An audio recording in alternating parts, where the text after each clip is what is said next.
Police व्हायचं असेल किंवा इंडियन आर्मीमध्ये जायचं असेल, त्याने सुरुवात कधीपासून केली पाहिजे? खरं तर आपल्याकडं ना काय करायचं हे 12वी नंतर ठरलं जातंय.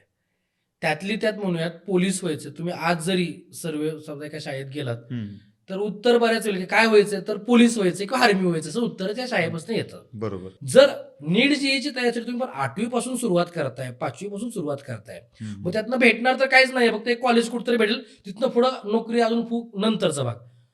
त्याला फिडिंग देण्याची प्रोसेस, त्याला वाट दाखवण्याचा जो आपण मार्ग म्हणूयात, तो खूप लवकर तयार झाला तर ती मुलं, जसं मी म्हणलं की आपण 32 वर्षाचा मुलगा आला तर कदाचित तो 32व्या वर्षी PSI असेल, कॉन्स्टेबल म्हणून झालेला.